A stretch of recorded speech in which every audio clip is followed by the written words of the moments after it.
내게 비춰 주시옵소서.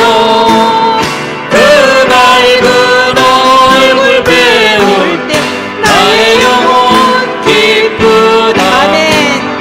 내 영혼에 노래 있으니 주 찬양합니다. 주 귀를 기울이시사 받듣고 계시네.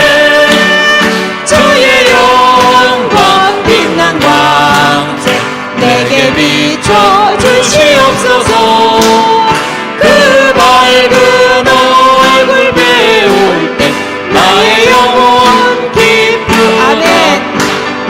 내 영혼에 봄날 되어서 주 함께 하실 때 그 평화 내게 깃들고 주 은혜 꽃피네. 주의 영광 빛난 광채 내게 비춰 주시옵소서. 그 밝은 얼굴 배울 때 나의 영혼 기쁘다. 내 영혼에 희락이 있고 큰 소망 넘치네. 주 예수 복을 주시고 또 내려주시네. 주의 영광 빛난 광채 내게 비춰 주시옵소서. 그 밝은 얼굴 배울 때 나의 영혼 기쁘다. 내 영혼에 희락이 있고 큰 소망 넘치네. 주 예수 복을 주시고 또 내려주시네. 주의 영광 빛난 광채 내게 비춰 주시옵소서. 그 밝은 얼굴 배울 때 나의 영혼 기쁘다. 주의 영광, 주의 영광 빛난 광채 내게 비춰 주시옵소서. 그 밝은 얼굴 배울 때 나의 영혼 기쁘다. 기도하겠습니다. 은혜 베푸시기를 기뻐하시는 주님, 날마다 매 순간마다 주님이 베푸신 은혜로 살아가는 저희들입니다. 은혜 받을 만한 일을 하지 못했음에도 불구하고 값없이 주신 은혜로 우리는 구원과 새 생명을 얻었습니다. 새로운 날을 살아갈 기회도 받았습니다. 그 사실을 기억하고 감사하는 마음으로 오늘도 주님께 예배를 드립니다. 진실과 전심으로 주님을 찬양하고 영광을 돌립니다. 이 시간 이 예배 가운데 임재하신 주님을 만나고 교제하며 말씀 듣기를 소망합니다. 성경을 통하여 주님을 알아가기 원합니다. 더 깊은 교제 가운데로 나아가기를 기도합니다. 우리 안에 충만하신 주님을 경험하기 원합니다. 주님의 음성에 귀 기울이며 순종하는 삶을 살기를 원합니다. 그리스도인으로 성도로 올바른 삶을 살아가도록 우리를 인도하여 주시고 세상의 유혹과 핍박에도 견뎌낼 믿음과 능력을 허락하여 주옵소서. 주님께서 주시는 지혜로 이 땅을 살아가게 하시며 이 땅 가운데 주님을 증거하는 증인의 삶을 살아가도록 우리를 이끌어 주옵소서. 예수님의 이름으로 기도합니다. 아멘. 자, 오늘은 히브리서 3장 그 뒷부분에 7절부터 마지막 뒷부분까지 전체를 보려고 하는데, 말씀을 읽기는 12절부터 14절 말씀을 보았습니다만 여기를 포함해서 7절부터 19절 전체의 이야기를 한번 살펴보려고 합니다. 성경 말씀을 다 읽으셨으니까, 또 지금 눈앞에 보고 계시니까 보면 그동안 우리가 예수님과 비교해서 여러 부류의 사람들을 이야기했다고 할 수 있겠습니다. 선지자보다 뛰어난 예수, 천사보다 뛰어난 예수, 그리고 지난주에 우리가 누구보다 모세보다 뛰어난 예수, 이렇게 하나하나의 인물에 대한 이야기를 했다면 오늘 이 뒷부분의 구절은 이스라엘 백성의 이야기를 하고 있습니다. 이스라엘 백성, 그들에게 닥쳤던 이야기를 가지고 오늘 히브리서 저자가 믿음을 굳게 견뎌야 된다, 이런 이야기를 하려고 하는 것 같습니다. 이 구절은 시편 95편의 말씀이 인용되어 있습니다. 이 앞부분과 뒷부분의 이 7절부터 또 그리고 15절부터의 말씀은 시편 95편의 말씀이 인용되어 있습니다만, 정확히는 출애굽기 17장에 나오는 무리바 물 사건을 배경으로 합니다. 무리바 물 사건이 뭐냐? 무리바 물 사건이 뭐냐면, 출애굽한 백성들이 홍해를 건너서 이제 광야를 지나고 있을 때 물이 모자른 거예요. 물이 광야 지대를 가고 있으니까 목이 말라 물이 모자르니 모세한테 가서 대드는 거죠. 물 달라고, 막 물 내놔라, 막 이렇게 얘기를 하는 거예요. 우리를 물도 없이 다 목말라 죽게 하려고 하느냐, 이렇게 얘기하니까 모세가 하나님한테 가서 뭐라 그랬겠어요? 하나님한테 가서 뭐라 그랬겠어요? 모세가 물 주세요, 이렇게 얘기를 했겠죠. 물 주세요. 그랬더니 하나님이 네 가지고 있는 그 지팡이 가지고, 이게 반석을, 돌이죠, 돌. 우리가 자꾸 이렇게 성경적인 용어를 쓰니까 헷갈리는데 반석, 돌입니다. 돌을 때리니까 돌이 갈라져서 물이 쏟아져 나왔다. 그 이야기예요. 그 장소가 무리바, 또 마사라고 하는 곳이라고, 그 이야기죠. 이 출애굽 사건을 예로 삼아서 히브리서 저자는 이 편지를 받는 사람들, 이 히브리서 편지를 읽는 사람들에게 여러분이 당하고 있는 박해와 어려움 속에서도 당황하고 실족하지 말고 정말 믿음을 굳게 하고 강하게 이 시련을 견뎌한다라고 격려하고 있는 것이지요. 출애굽 사건을 우리가 들여다볼 때 주목해야 하는 것이 있다면, 분명 처음엔 놀라운 기적을 통해서 구원을 얻어 애굽의 노예 생활에서 해방된 이스라엘의 선조들이었지만, 광야 생활을 하는 동안에는 불순종해서 약속의 땅인 가나안에 들어가지 못하고 광야에서 다 죽었다라는 사실입니다. 다시 말하면 처음에는 은혜로 구원을 얻은 사람들이었는데, 이들이 광야를 지나가는 동안에 무엇을 했어요? 불순종했다. 순종하지 못했다. 하나님 뜻에 따르지 못했다는 거예요. 그랬더니 결국 가나안에 들어가지 못하고 어떻게 됐다? 다 죽었다라는 것. 그 이야기가 출애굽기에서 우리가 기억해야 되는 것이죠. 따라서 불순종이 아니라 이 순종은 은혜 받은 사람들, 다시 말해서 은혜로 구원을 얻은 사람들, 그리고 오늘 우리들처럼 예수를 믿는 사람들에게 늘 요구되는 성경의 명령입니다. 무엇이 요구된다고요? 무엇이 요구된다고요? 순종. 말씀에 대한 순종. 그런데 이렇게 당연한 결론인 은혜 받은 사람들의 순종이 이상하게 반드시 모두에게 언제나 그렇게 나타나지 않는다는 것에 우리에게 고민이 있습니다. 다시 말해서 은혜를 받은 사람들이라고 해서 모두가 다 하나님의 말씀에, 하나님의 뜻에 순종하지 않는다는 것이지요. 그것이 우리의 고민입니다.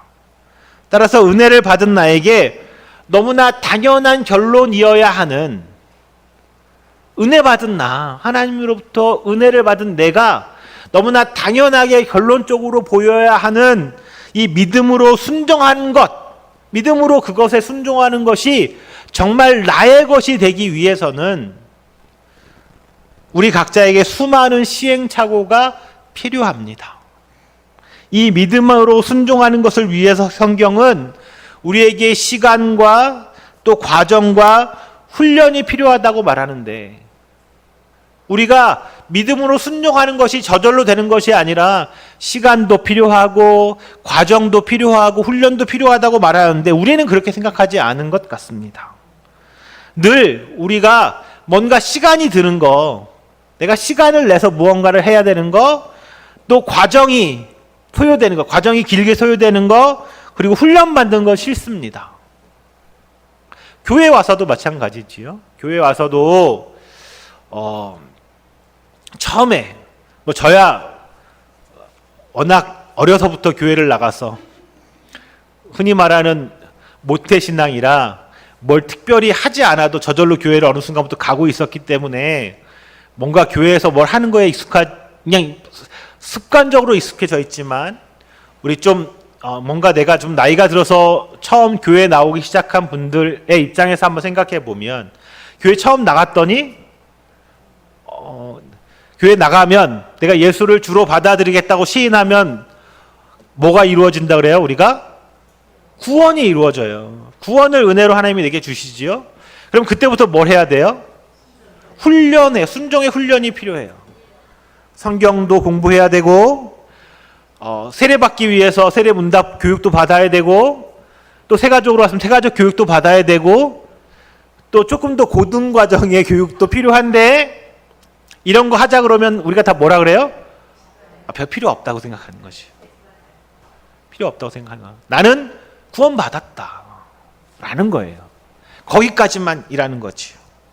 하지만 은혜 받은 자가 믿음으로 순종하기 위해서 시간이 필요하다는 것을 놓치면, 우린 이 소요되는 시간과 과정을 통해서 우리에게 쌓여가는 신앙의 안목을 놓치게 됩니다. 우리의 신앙의 깊이를 기를 수 없게 된다는 거죠.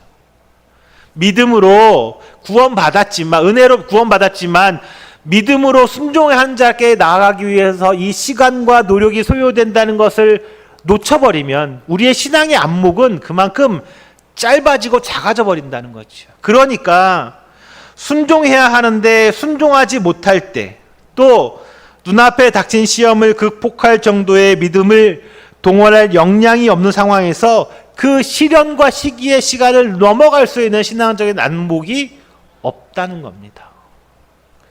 그러기에 오늘 본문에 우리가 읽었던 14절에서는 이렇게 말하는 거지요. 14절 우리가 함께 읽어보겠습니다. 우리가 시작.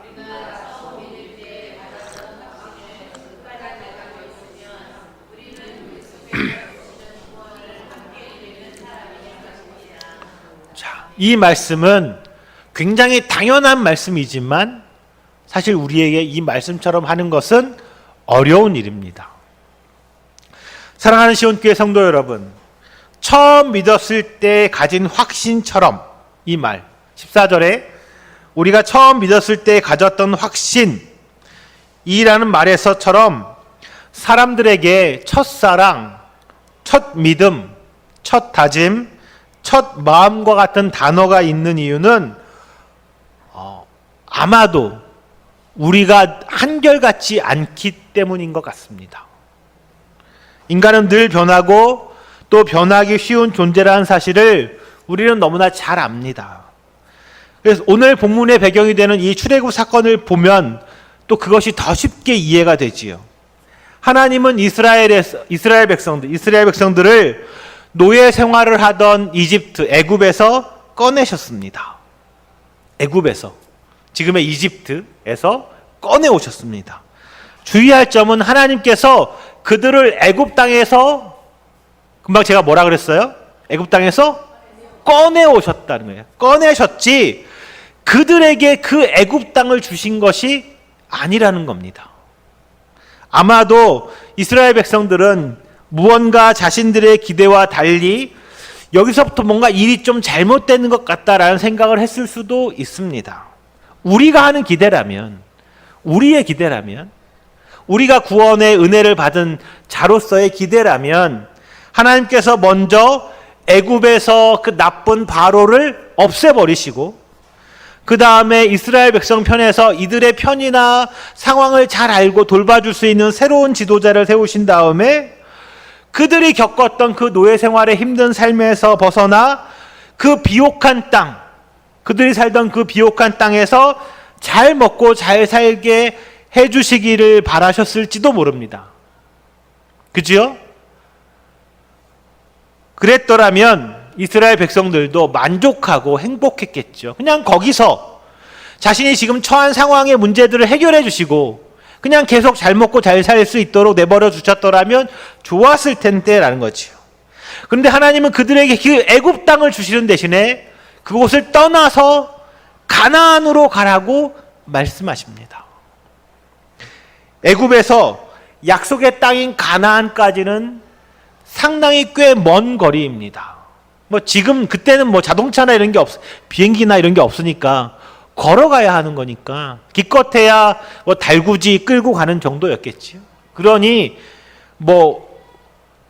꽤 먼 거리, 꽤 시간이 걸리는 겁니다. 그 사이에는 그 애굽에서 가나안까지 가는 사이에는 광야지대인데 요즘 말로 말하면 사막지대라는 거지요. 이스라엘 백성들은 이 광야를 지나 가나안까지 가는 동안에 여러 가지 불편한 일을 겪습니다. 충분히 상상이 갈 수 있는 그 여행의 고단함, 사막을 지나가는 여행, 고단함, 광야 생활의 불편함, 먹을 것과 마실 것이 부족한 삶, 그리고 언제 도달할지 모르는 기약 없는 막막한 여정, 이런 것들이 이들에게는 큰 시험거리였습니다. 쉬운 길이 아니었지요. 자, 요즘 온 나라가 지난 지난 한 주간 내내 잼버리 때문에 난리였습니다. 새만금 잼버리가 도대체 뭔지도 잘 모르겠는데 그게 매일 뉴스거리에 나오는 겁니다. 이번 세계 잼버리 대회라고 하는데 보이스카우트, 걸스카우트 하는 친구들이 모여서 같이 캠핑하면서 서로 교류하고 이러는 것들이에요. 대략 이번에 참가 인원이 4만 몇천 명? 그 정도 되었다 그래요. 한 4만에서 5만 명 사이 인원. 거기다가 이제 현장에 필요한 사람들 이렇게 하면 한 5만 명 됐겠지요?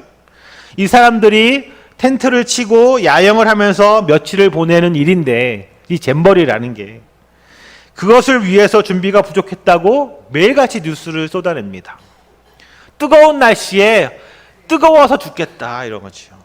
그늘도 없는 새만금 갯벌에 마련된 캠프장에서 이 스카우트 아이들이 캠프를 하는 것도, 또 장소도, 또 식음료도, 샤워나 화장실도 부족해서 난리였습니다. 더위로 쓰러진 사람도 나오고, 또 여기가 하필 그 전에 비가 많이 와서 물웅덩이가 많아서 온갖 벌레가, 모기가 드글드글 해가지고 이 다리에 모기 물린 사진도 막 나오더라고요. 몇 명이라 그랬어요? 제가 아까 5만 명 정도 인원이 모인 곳에서 벌어진 일이었습니다. 출애굽 상황은 어땠을까요? 출애굽 상황. 당시 가나안으로 움직였던 이스라엘 백성은 몇 명이었을까? 성경에는 성인 남자만 대략 60만 명이라고 합니다. 60만 명. 여자들과 노인, 아이들까지 합치면 약 200만 명 정도 됩니다. 이 인원들이 걸어서 행진으로 대열을 맞춰 이집트에서 이스라엘까지 가는 겁니다. 사람들은 우리나라보다 훨씬 더 무더운 사막지대를, 우리나라는 새만금인데, 그래도 우리나라는 온대 기후의 열대잖아요. 거기는 사막인데 사막을 지나가야 됩니다. 여기는 막사를 쳐놓고 있는 건데 거기는 가면서 막사 쳤다가 접었다가 쳤다가 갰다가 이러고 가야 되는 거지. 그렇잖아요? 집도 없고요. 물은 없지요. 샤워 시설이나 화장실 없습니다. 설교 준비하다 생각해 보니까 이 잼버리 덕택에 이 인원 이동한다는 게 너무 쉽게 이해가 되는 거예요. 끔찍한 거죠. 끔찍한 거죠. 생각해 보세요. 5만 명 모여서 이 난리인데 상암 경기장에 여기 6만 명 정도 수용할 수 있다 그래요. 콘서트 하는데 6만 명 수용하는데 아침에 제가 나가봤거든요. 도대체 우리 동네 무슨 일이 벌어지고 있나. 저 앞길은 못 갔어요. 저 월드컵 경기장 앞에 농협 시장 그쪽 길은 차량 통제를 해버려서 못 갔고, 요 뒷길로만 이렇게 슬슬슬 이렇게 좀 상암동 왔다 갔다 하는데요. 여기는 그 잼버리 스카우트 대원들 버스가 와서 서 있었다고 하고 못 봤어요. 가지를 못해서 썼다 하고, 요 뒷길은요 뭐가 있었을까요? 경찰 버스가 수십 대가 와서 서 있는 거예요. 쫙 한 줄로.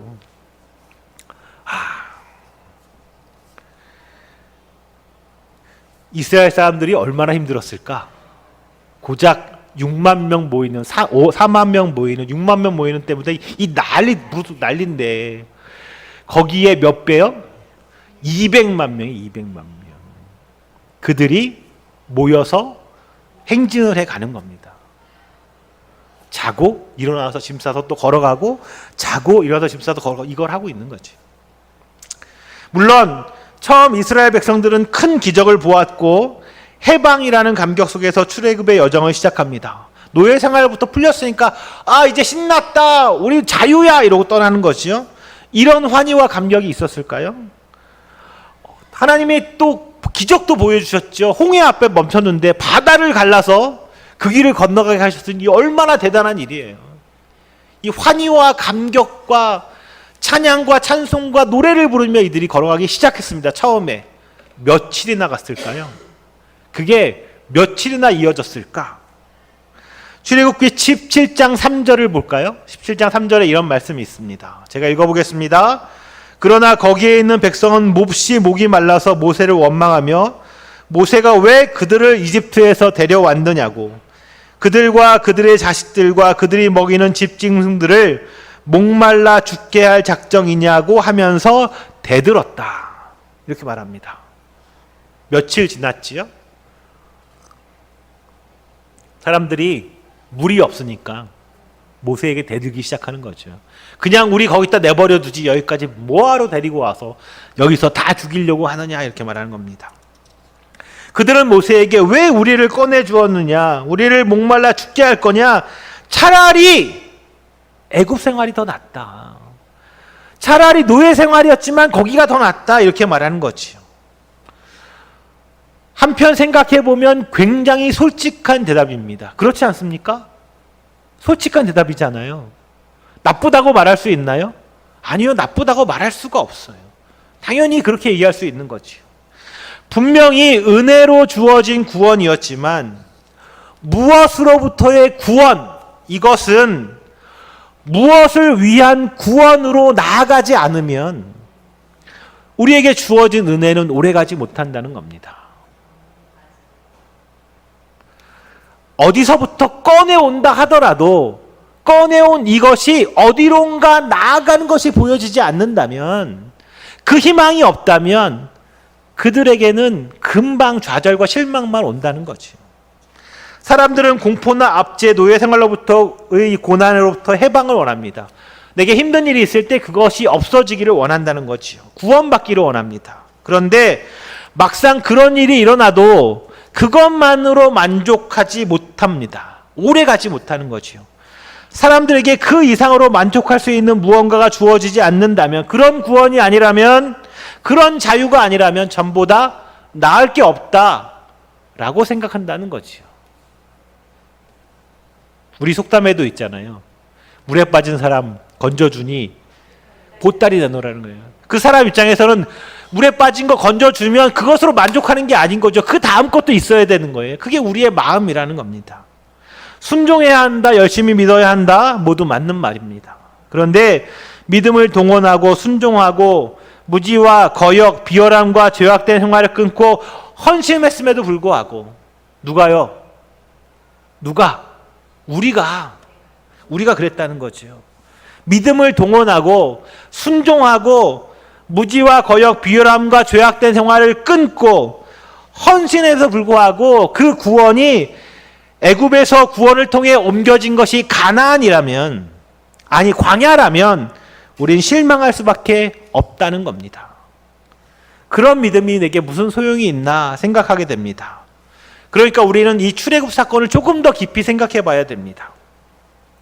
사랑하는 시온교회 성도 여러분, 여러분에겐 성경에서 가장 중요한 선언인 예수 믿으면 구원을 얻는다라는 말 다 아시죠?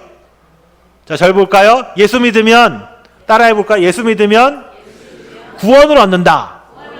자, 이 말씀이, 우리가 너무 잘 아는 이 말씀이 은혜로 다가오나요? 아니면 책임으로 다가오나요? 쉽게 말해서 여러분에게 예수 믿으라 라는 말이 은혜입니까? 아니면 책임입니까? 당연히 은혜로 다가와야 합니다. 은혜입니다. 예수 나오면 무조건 은혜입니다. 예수 그러면 무조건 은혜라는 거죠. 그런데 왜 성경은 우리에게 예수로 주어진 은혜를 받으라 라고 말하지 않고 예수를 믿으라 라고 말하는 걸까요? 다시요. 왜 우리에게 예수가 우리에게 준 그 은혜를 받으라 라고 말하지 않고 뭐라고 말한다고요? 예수를 믿으라 라고 말하는 걸까? 그러면 믿음이란 은혜일까요? 책임일까요? 여러분에게 믿음을 강조한다면 내가 믿음 이렇게 강조한다면 그것이 책임을 말하는 걸까요? 은혜를 말하는 걸까요? 제가 계속 질문하고 있는데 자, 은혜가 무엇인지 우리는 잘 압니다. 은혜는 공짜로 값없이 주어지는 것이라고 배웠습니다. 그런데 성경에서 예수를 이야기할 때 꼭 은혜 받으면에 연결하기보다는 믿으면에 연결해서 말합니다. 예수를 믿으면 이렇게 말하죠.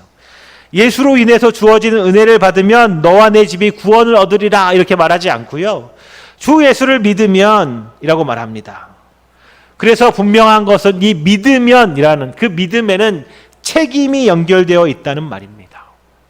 분명히 믿음은 은혜로 주어지는 것이라고 배웠는데 이 믿음에 책임을 강조하면 은혜가 없어지고 은혜를 강조하면 책임이 없어지는 이런 모순적인 논리의 신앙은 우리를 조금 당황스럽게 합니다. 하지만 분명한 것은 믿음은 그래서 은혜가 다시 믿음은 그래서 은혜가 우리에게 책임을 요구한다는 말입니다.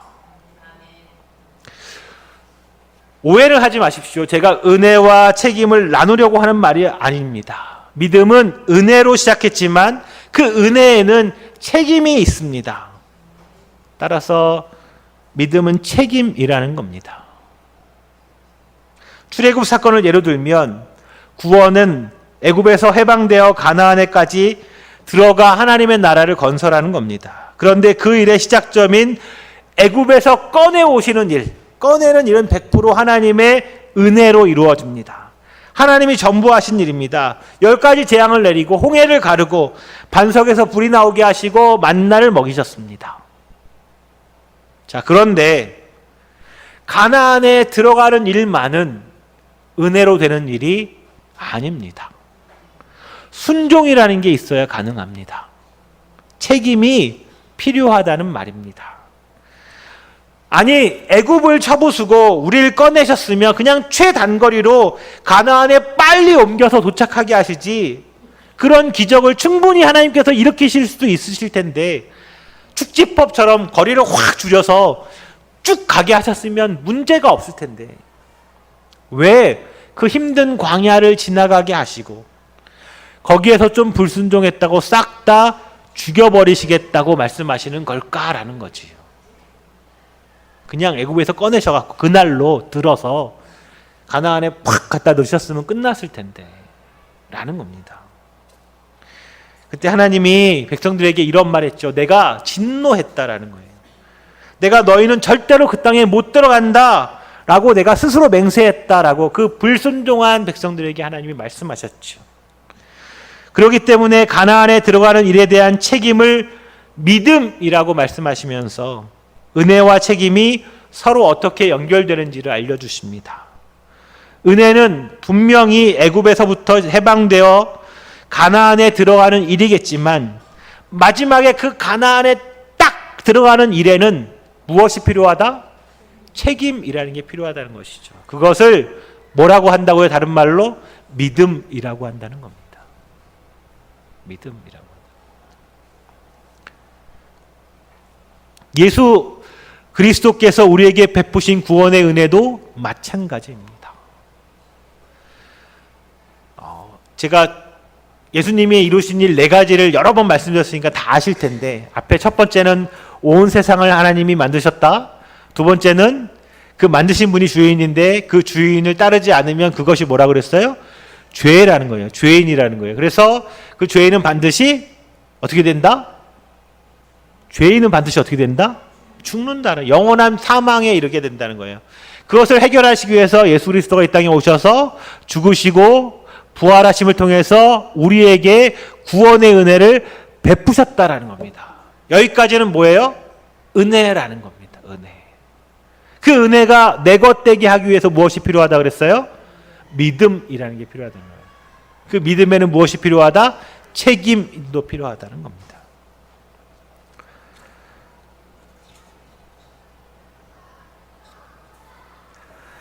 하나님은 예수 그리스도를 통해서 당신이 누구시고 하나님께서 인간에게 주신 목적이 무엇인지를 보여주셨습니다. 그것이 성육식 사건입니다. 하나님은 우리 인간을 위해서 우리의 하나님인 당신이 누군가를 분명하게 알려주시기 위해서 우리와 똑같은 모습으로 또 우리 삶의 가장 막다른 지경까지 내려오셔서 그렇게 행하셨던 그런 하나님이십니다. 우리에게 하나님이 그렇게 찾아오신 것은 자기 자신의 대단함을 드러내시기 위해서가 아니라 우리의 하나님의 피조물에 불과한 우리를 사랑하셔서 또 우리의 영광과 궁극적인 승리를 위해서 우리 인간을 만드신 목적과 존재의 가치와 정체성을 알려주시기 위해서 그 길을 택하셨습니다. 그분이 우리에게 베푸신 것은 그래서 우리를 하나님의 자녀답게 하시려고, 우리로 하나님의 자녀답게 하시려고 하나님이 가지신 모든 능력을 동원하신 것이지만 또 동시에 그것은 그러기에 우리가 하나님의 자녀다워야 한다는 것이기도 합니다. 그 은혜를 받은 우리가 하나님의 자녀다워야 한다는 것이기도, 그 하나님의 영광을 드러내는 삶을 살아야 한다는 것이겠죠. 하나님의 영광은 뭘까요? 바로 책임입니다. 우리라는 존재가 스스로의 결정에 의해서, 우리 스스로의 결정으로 하나님에 대한 기쁨과 순종의 모습으로 살아가는 것, 그런 존재로 살아가려고 정말 애쓰는 것. 다시 말해볼까요?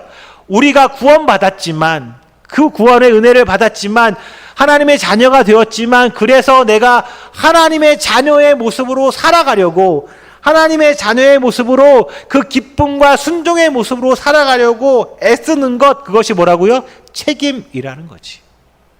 그리고 그것을 다른 말로 뭐라고 해요? 믿음이라고 한다겠습니다. 그러니까 믿음이란 내가 예수를 믿습니다 말로 하는 것이 아니라 무엇으로 하는 것이에요? 내 삶의 모습으로 보여주는 겁니다. 그래서 내가 너희를 흙으로 만들었지만 너희라는 존재는 나와 사랑을 나누고 책임을 나누는 경지에까지 이르도록 내가 목적하였다라는 하나님의 말씀을 따르는 것이 우리 기독교라는 겁니다. 그냥 하나님이 별 의미 없이 나를 만드신 것이 아니라 하나님이 나의 존재는 나와 사랑을 나누고 책임을 나누는 경지에까지 이르도록 목적해서 만드셨다는 거지요. 이 말씀은 어쩌면 우리가 듣기는 쉬워 보일지 모르지만 엄청난 깊이가 있는 말씀입니다. 이스라엘 백성이 약속의 땅 가나안으로 가는 초입에서 홍해를 건넜을 때 출애굽기 15장에 나오는 노래처럼 영광의 찬송과 고백을 할 수 있었던 것은 이 자기들을 붙들고 있던 애굽의 권력이 깨지고 거기에서 그들을 꺼내셨던 하나님의 권능을 그들이 정말 실컷 보았기 때문입니다. 10가지 재앙을 통해서 또 홍해를 건너는 사건을 통해서 하나님의 놀라운 능력으로 그들을 붙들고 계신 것을 그들이 보았습니다. 그랬던 그들이 광야에 나와서는 불순종합니다. 광야에서 고생하며 사느니 차라리 언제가 나았다, 옛날이 나았다라고 말하는 겁니다. 그때는 애굽에서 살 때는 좀 손해보고 미치고 살면 그만이었는데 뭐 전쟁이나 뭐 정치 같은 복잡한 것은 그냥 윗사람들에게 맡기고 그냥 먹고 사는 문제는 우리 각자 알아서 해결하면 되고 그냥 좀 괄시도 받고 힘들게 살면 됐다는 겁니다. 그런데 애굽에서 나오니까 그 하나님의 영광과 권능을 따라서 애굽에서 나오니까 편하고 쉽고 좋을 줄 알았는데 어쨌다는 거예요? 더 고단했다는 겁니다. 매일매일 더 고단했다는 겁니다. 만나는 하늘에서 내려주시기는 하는데, 먹을 만나를 하늘에서 하나님이 주시긴 하는데, 이게 도무지 좀 쌓아두고 먹을 수도 없고, 아니 내일도 꼭 올지 안 올지도 모르겠는데, 아니 오늘 만나가 내렸지만 그렇다고 내일 내린다는 보장이 없잖아요. 그러니까 어떻게 해야 돼요? 있을 때 좀 쌓아두고 싶은데 이건 하루 지나면 쓸 수가 없고, 물도 싸가지고 다닐 수도 없고 풍족하게 마실 수도 없습니다. 그냥 떠들고 물 달라고 난리쳐야 겨우 한 모금 주는 수준에 불과한 그런 현실을 이스라엘 백성들은 이해할 수가 없었습니다. 그들에게 앞날이 전혀 예측되지 않았다는 거지. 애굽에서는 어땠을까요? 그들의 애굽의 삶은 어땠을까? 앞날이 예측이 가능했고 나름 보장도 가능했습니다. 몇 년 살았어요? 애굽에서 400년 살았습니다. 400년 그 한 집에 한 자리에서 살았으니까 나름 익숙합니다. 뭐 편하기도 하고 안일하기도 하지. 우리가 흔히 하는 기도와 같습니다. 이런 기도지요. 하나님, 제가 뭘 좀 바라겠습니까? 바라는 거 없어요.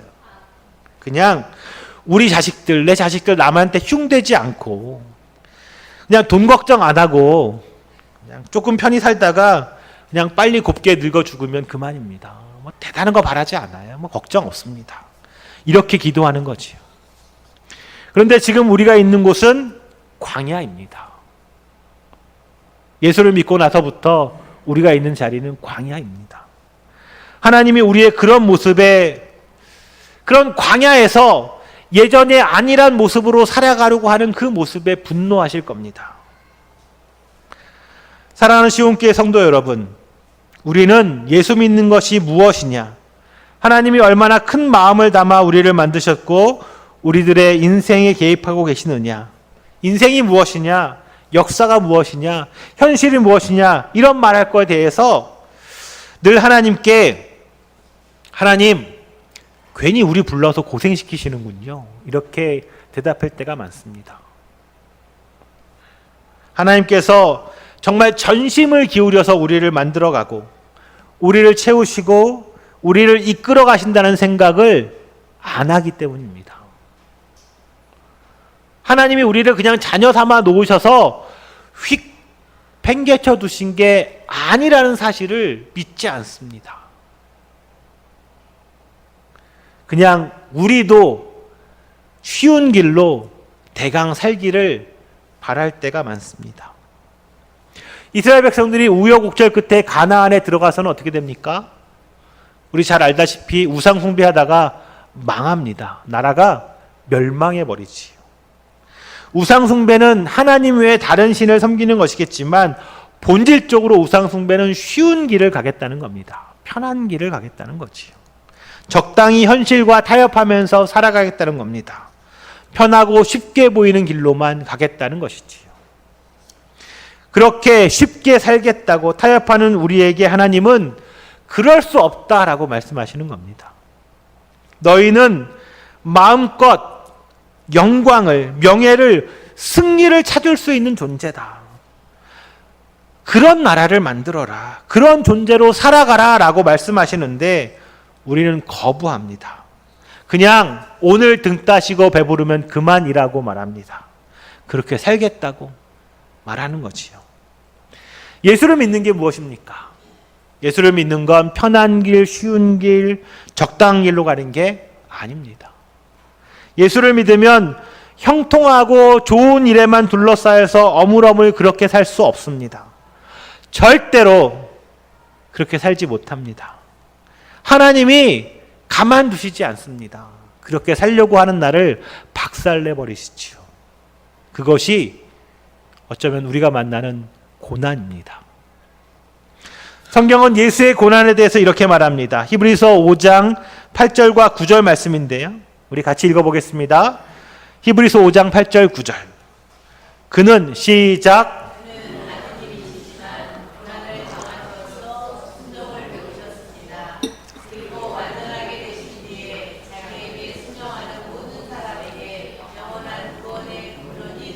아멘. 예수님도 고난 당하셨습니다. 고난은 이처럼 크고 놀라운 것입니다. 단지 무엇 때문에 당하는 고난이 아니라 이 고난을 통해서 우리에게 이루어질 크고 놀라운 일을 바라볼 수 있어야 합니다. 우리가 누구인지를 바로 깨닫고 그 길로 나아가기 위해서 주어지는 이 도전과 시험을 피해서 그저 최소한의 안심과 편안을 갈구하려고 계속 하고 있는 우리를 깨우는 것, 그것이 고난입니다.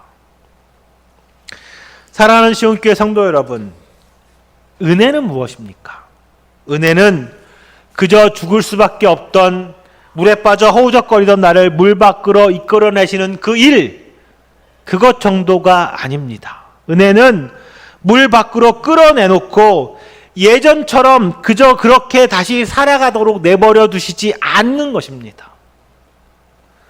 하나님은 물에 빠져 허우적거리고 있던 우리를 꺼내서 살려놓으시곤 우리에게 너는 그저 그렇게 살 존재가 아니다.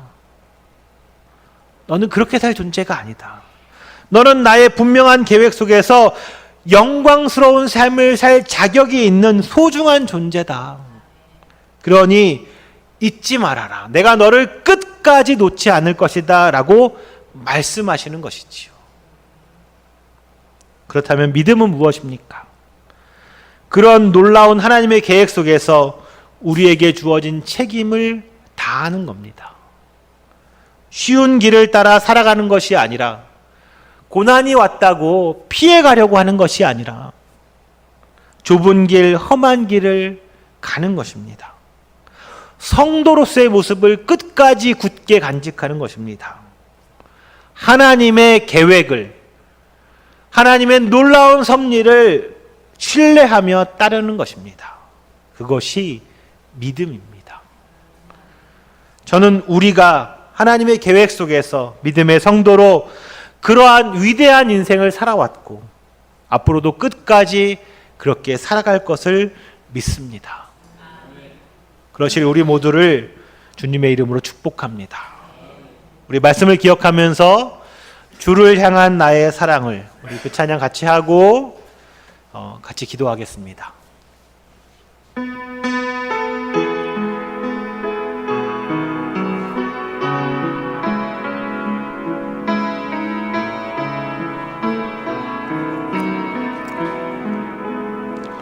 주를 향한 나의 사랑을 주께 고백하게 하소서. 아름다운 주의 그늘 아래 살며 주를 보게 하소서. 주님의 말씀 선포될 때에 땅과 하늘 진동하리니 나의 사랑 고백하리라.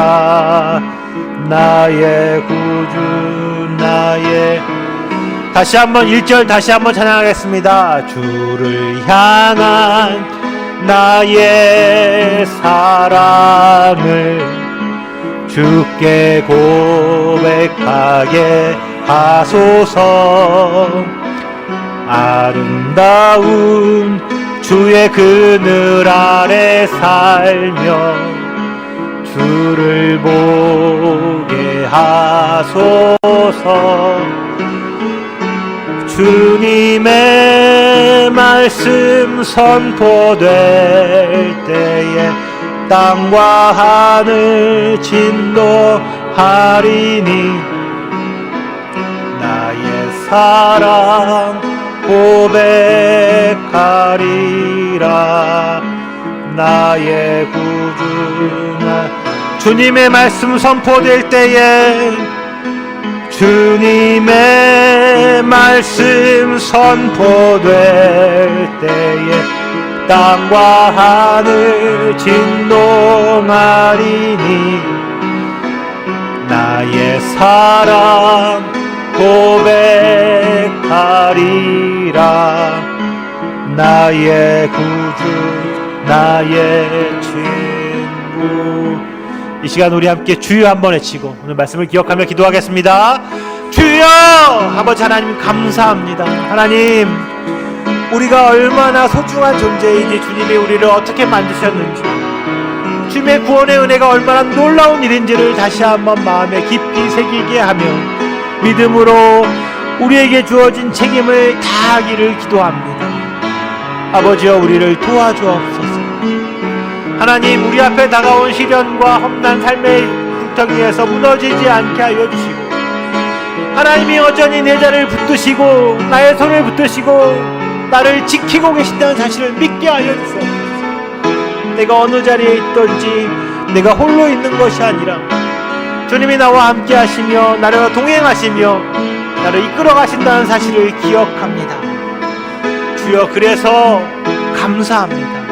그래서 우리의 삶이 영광 가운데 있음을 고백합니다. 그래서 우리의 삶이 하나님의 은혜 가운데 있음을 고백합니다.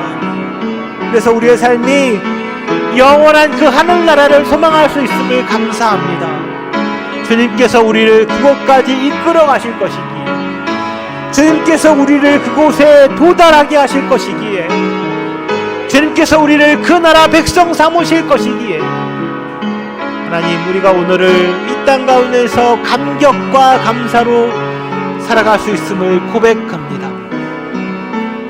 하나님 아버지 감사합니다. 감사합니다. 우리가 그런 존재이고 그런 은혜 받은 사람입니다.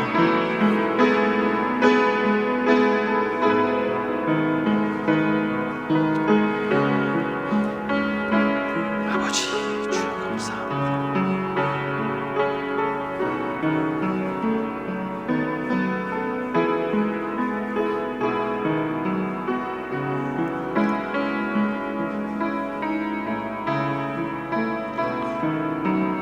감사합니다. 주님, 내 이름으로 기도합니다. 아멘.